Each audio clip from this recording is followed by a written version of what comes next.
नमस्कार मित्रों डिसलिपिडीमिया सामान्य भाषा में जिसको कई बार कह देते हैं कि कोलेस्ट्रॉल का बढ़ जाना क्यों होता है ये, क्या इसकी आयुर्वेद चिकित्सा है, इस पर चर्चा करेंगे। मैं डॉक्टर राम अरोरा उज्जैन से आयुर्वेद चिकित्सक, आप सबका हार्दिक स्वागत है मित्रों। Abnormal levels of the lipids in the blood including cholesterol and triglycerides।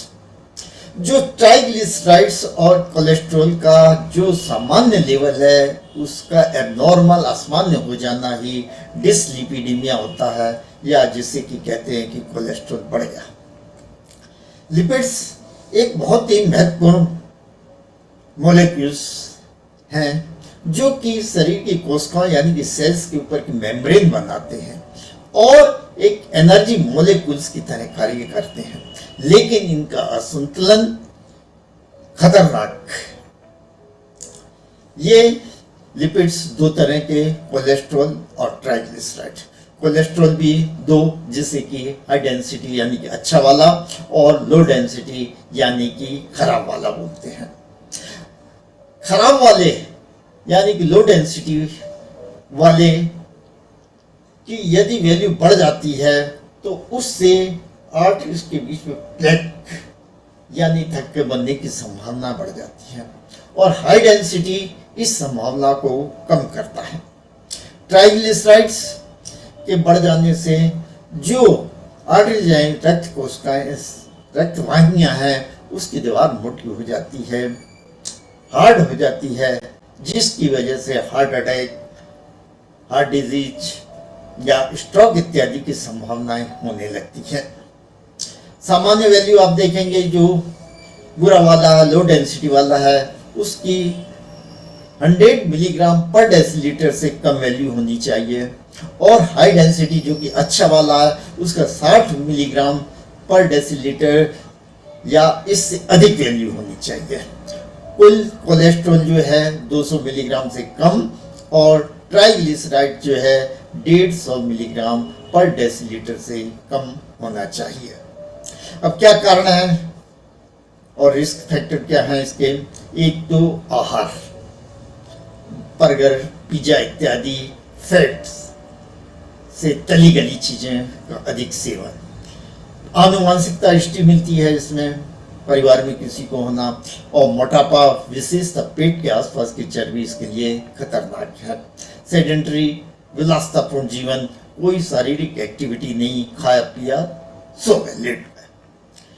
कुछ मेडिकल कंडीशंस, बीमारियां जैसे कि हाइपोथायराइडिज्म, डायबिटीज, किडनी डिजीज इत्यादि से भी ये डिसलिपिडीमिया होने की संभावना रहती है। कुछ दवाइयों के साइड इफेक्ट भी हैं, और लाइफ स्टाइल जैसे कि अत्यधिक शराब का सेवन करना, स्मोकिंग, धूम्रपान का सेवन करना इत्यादि। अब क्या लक्षण है, रोगी को क्या तकलीफ होगी इसमें? प्राय रोगी को इसमें शुरू में कोई तकलीफ नहीं होती, कोई लक्षण नहीं होता, इसलिए रोगी को मालूम भी नहीं पड़ता, लेकिन बाद में chest pain, heart attack, stroke इत्यादि की संभावनाएं हो जाती हैं। इसको कैसे पहचाने, क्या डायग्नोसिस है? इसके लिए एक लेबोरेटरी टेस्ट है, लिपिड प्रोफाइल, जिसमें कि कुल कोलेस्ट्रॉल की मात्रा, अच्छे वाले की भी, बुरे वाले की भी, और ट्राइग्लिसराइड्स का सब कम एक वैल्यू निकाली जाती है।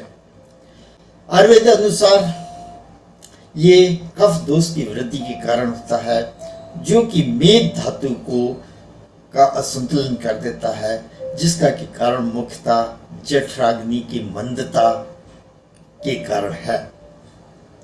आयुर्वेद के संहिता चरक में एक बहुत ही अच्छा इसका वर्णन दिया गया है कि तेलीय पदार्थ, भारी पदार्थ, अत्यधिक मीठा खाना, नींद की कमी, शारीरिक गतिविधियों की कमी और आराम तथा विलासितापूर्ण जीवन ही इसका मुख्य कारण है।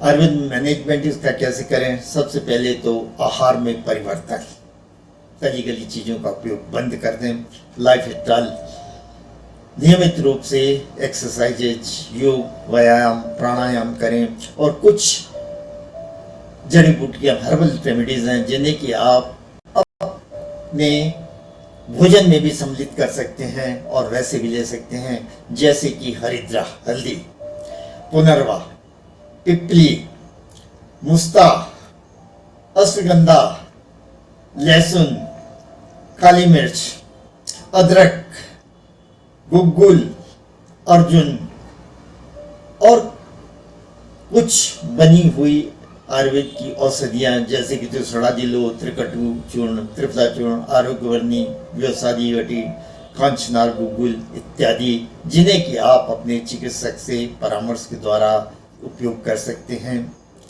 त्रिफला हरड़ बहेड़ा आंवला से निर्मित कई रोगों में उपयोगी, त्रिकटु चूर्ण सोंठ, पिपली, काली मिर्च से निर्मित, जो कि मोटापा, पुराना सर्दी जुकाम, भूख न लगना आदि अनेक रोगों में उपयोगी होते हुए शरीर के मेटाबॉलिज्म को सही करता है। पंचकर्म आर्य की एक प्रक्रिया शरीर के शुद्धिकरण की, डिटॉक्सिफिकेशन की, और इस प्रकार मित्रों आयुर्वेदिक अमृत है, कृपया से पहले आजमाएं और फिर विश्वास करें, और कोई भी औषधि सेवन करने से पहले अपने स्थानीय चिकित्सक से कृपया अवश्य परामर्श लें। हमारी हार्दिक शुभकामनाएं, आप हमेशा सुखी रहें, स्वस्थ रहें, प्रसन्न रहें मित्रों। बहुत बहुत धन्यवाद मित्रों, नमस्कार।